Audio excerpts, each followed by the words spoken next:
Hey guys, it's the Train Freak here, and I've got my brand new SD40. It's an Athearn ready to roll. It's a Southern Pacific and daylight. I showed that I picked it up when I did the mail call video about the Jacksonville train show. And I had someone comment in there that they would like me to review this locomotive, so that's what I'm going to do. Now, before I get into it, I want to remind all of my viewers to make sure that you and make sure you fill in the bell so that way you get future notifications for when I do my layout updates or some of my how-tos, product reviews, and even when I hold my contests.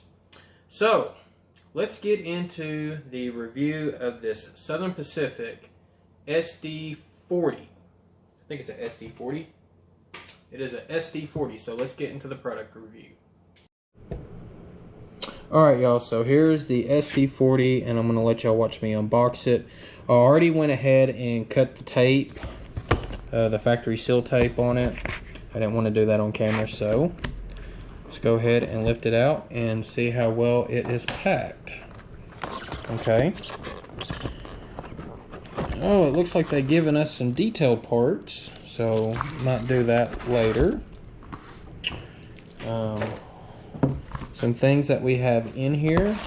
Get that back in camera so you can see we've got some stuff in here. What we have is just normal standard paperwork, I'm sure. This is the limited warranty. This is the quick diesel start guide for Athearn ready to roll DCC and sound equipped locomotives. Now this has a Soundtraxx Econami decoder. It's not Tsunami, it is Econami. Econami is their more generic line. It's a cheaper alternative. It does not include all of the features that the Tsunamis have. For example, like dynamic digital exhaust, or DDE. For you who do not know what DDE is, that is where the locomotive can detect, you know, going up a grade, going down a grade. It can detect load differences, and it automatically knows how to notch the locomotive. So if you got a locomotive with, say, 15 cars behind it, and it starts going up a grade, well, the locomotive might already been in notch 4. Now it's probably going to push up to notch 6, 7, possibly even notch 8 to get that train up the hill. And then as soon as it flattens out, it will notch back down to, say, notch 4. If it is going downhill, it's probably going to notch down to 2 or 1. So I don't know if it automatically does the dynamic brakes or not. That's something I can contact some of the people at Soundtraxx, and they might be able to tell me that. But this is just some important information, just basically like the functions. You know, F0, the headlight, and the backup light, depending on your direction. F1 bell, F2 horn, F3 the short horn. Just like I said, just basic, you know, features. I'm just going to kind of hold this up so you can see it. It even explains how to change the address. The other side, it's got different sound options for like the horns, CVs 120. These are your different style of horns that comes with the Econami. The same with the bell. And the prime mover, it looks like it's only got just a few different options on it. Air compressor, if it's engine driven or shaft driven, just depending on. And the CV values to adjust the sound. So, alright, so that's good information to have if you already don't have that information. This looks like a sign up for Athearn News. And then here's the main thing. This looks like the parts diagram, which I'm looking, and it looks like they also include the possibly some of the detailed parts list, and mechanical information there, flywheel and drive. So that's pretty much as far as just the information part goes. But I'm sure what y'all want to see is the actual locomotive in itself. So let's get it back here. So they put a plastic casing around. So, I mean, it's solid on the top, solid on the bottom, solid on the sides. So that's good. We'll slide that off. And they put some styrofoam on the top and bottom, extra styrofoam in there. We'll have to lift this up. And they even put the cloth or just that plastic stuff in there. I don't know what you call it. Alright. And even under the fuel tank too. Alright. Now, so I don't damage this, I'm going to put this on top of the cradle. Yeah, I might be able to see it a little better. Alright, so it looks like they added foam to protect the, I guess that's what, a guardrail? I would assume that's what those are called. I do not know all the terminology on this. As far as the paint scheme, it looks pretty spot on. I'm going to use my little pointer here. We got locomotive number 7342. This was one of, I think, 2 EMD, or it might not, the other one might not even be an EMD. I know this is one of the 2 more modern locomotives that Southern Pacific have, and when I mean more modern, I'm talking about not a F unit, not a E unit, and not like an Alco PA. But this was one of 2 that was painted in the daylight scheme. Now, this road number 7342 actually went through a few different variations of the daylight, but I want to say this is the later variation. Here we've got Los Angeles. And I know this is kind of hard to see on camera. And below that we have LA, M2, and 4-83, which I'm assuming that this locomotive was built or rebuilt in 83 in Los Angeles at one of their facilities. I'm not 100% on that, but that's just basic assumptions. We do have some more word detailing here and here. Of course, Southern Pacific on the side. Instead of one long, they put Southern over Pacific. Let's look at the front. And of course, what we have here is classification lights, which are just plastic. I can probably come back in there, drill those out, and put LEDs in them. I do plan on adding, and it's going to be kind of hard to see because of the walkway thing, so I'm going to lift the camera up a little bit, just a little. I plan on adding platform lights here as well. This locomotive would only have platform lights at the front and the back, and I can see the grooves in for it, so I'll probably more than likely add those later.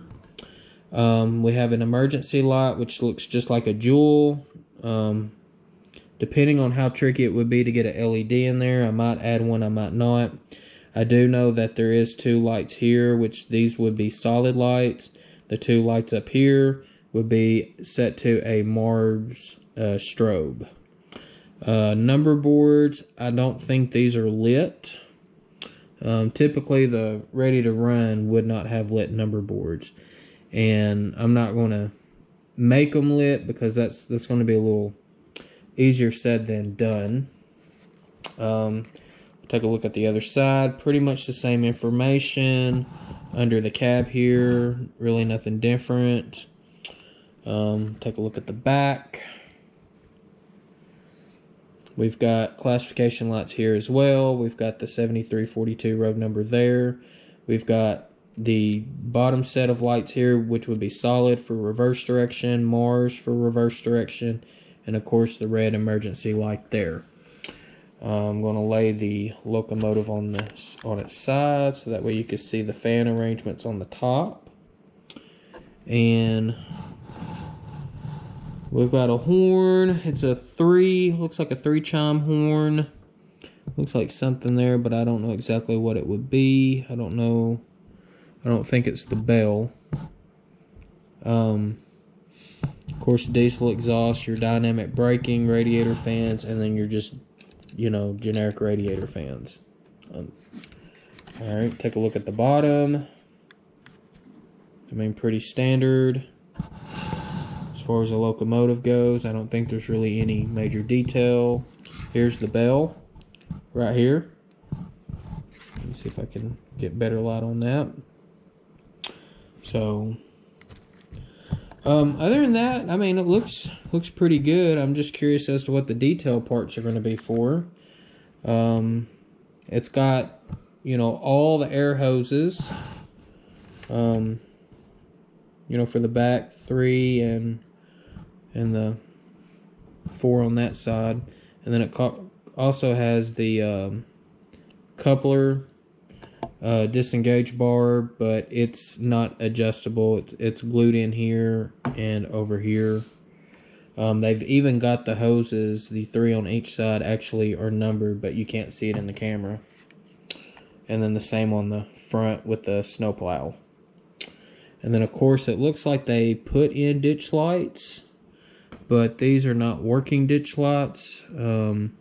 I'm not sure if the real one had working ditch lights or not. What I will end up doing at the end of this video, I will attach some photos of the actual prototype, and so that way we can see how it looks. Now I can show you this, and it's going to be kind of hard for me to do, so I'm going to do this the best I can. But looking through the cab, you can actually see some of the light wires. So I'll have to see when I get in there, possibly tidying that up if I can. So that's pretty much what I've got on the physical looks of it. What I'm going to do now is I've got a piece of track. You know, let's check to see, you know, if everything is engaged. To do that, I have my NMRA standards gauge. This is a Mark 4B standards gauge here. And then, of course, I have a Katie coupler height gauge here. So, first thing, what we'll need to check is the wheels. So, actually, I probably should have just left that in the cradle. I'm going to spin the cradle around. We'll do it this way. And we're just going to check to make sure everything is still in gauge. Alright, those wheels are. Those wheels are. And those wheels. Yes. And I'm going to flip the locomotive over so I don't have to adjust the camera.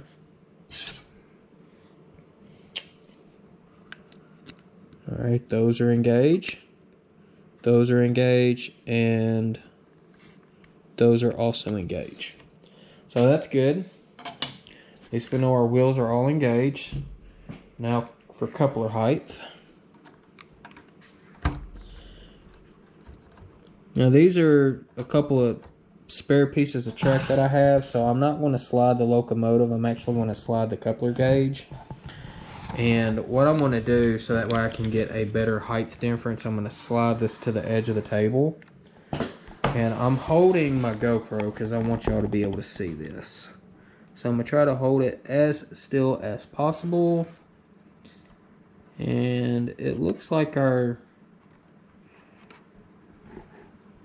gauge height is a little, I want to say a little low. But also these are not Katie's. I think these are what Athearn uses, which are called the easy couplers. So it might be the right height. Looking from the bottom, it looks like the right height. So I'm going to say that's engaged. Alright. Let's take the locomotive and let's flip her around.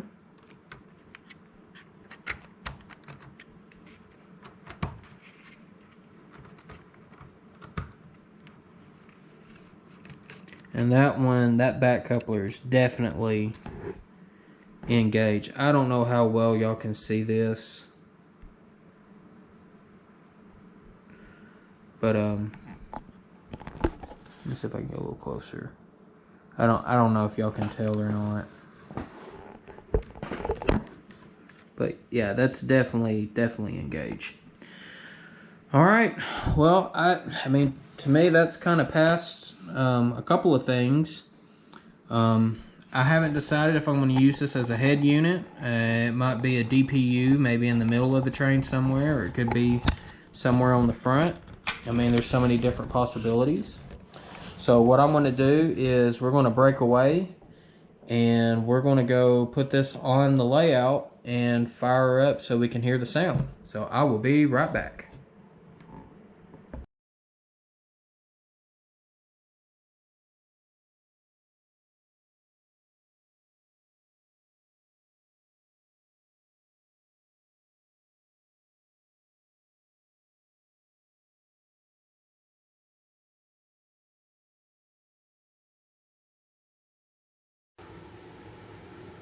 Alright, so here I've got the locomotive facing you on a section of the layout, and right now I've got it muted. I went ahead and programmed the road number in my throttle, so that way, just in case if I still have anything defaulted to 3, I don't think I do, but in case if I do, you're not hearing extra sounds. So I went ahead, like I said, I just programmed the address in it, and that's all I've done. Okay, so to turn the sound back on, I'm going to hit function 8 again. Here we are. Function 0 does the solid headlights on the nose. Function 5 does the Mars strobe on the front. Now if I turn off 0, the Mars will still strobe on the front. So I'm going to have to see if I can get in there and reprogram, so that way when I basically do a function mapping, if I can function map 5 to also be to function 0, so that way when I do turn the headlights off, I'll just get, you know, both lights will go off, and then when I turn the headlights on, both will turn on, but this one, the top cab light, will still Mars strobe. Alright, so for the defaulted sounds that come with it, this is the default prime mover. I did not hear a startup sequence, so what I'll do is turn these off. I'm just going to tilt it, set it back up, see if we hear the startup.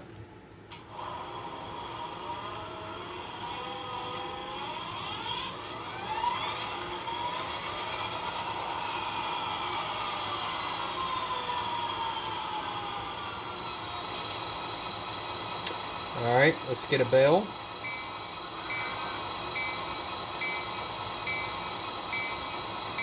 And I'm hoping y'all can hear these. Alright, horn. Function 3 is short horn. Alright. Function 4, I have no clue what it goes to, so let's see. That sounds like dynamic braking. Function 6 I know goes to the tail light, which I'll turn the locomotive around so you can see it in a minute. Function 7.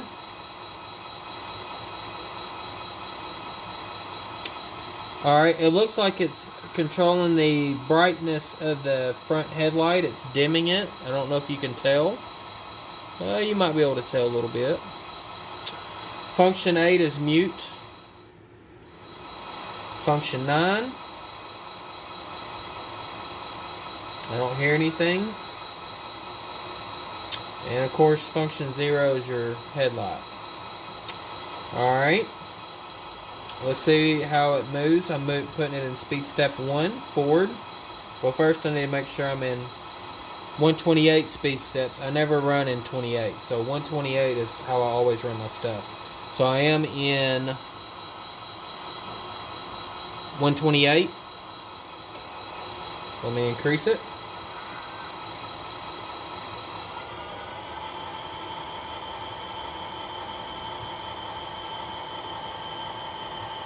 Alright, this is 5. Looks like it's got a good flow. And I know it's going to come out of camera shot, so I'm going to stop it real quick. We're going to change the direction.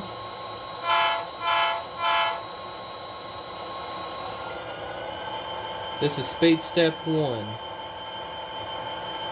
Speed step 2, 3, 4, 5. Now if you notice when I put it in reverse, both the cab light and the top light did go off. As soon as I put it back in forward, they both come back on. Alright, so let me turn this thing around so you can see the back.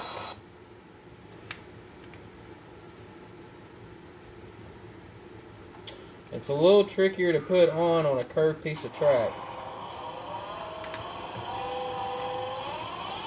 Alright.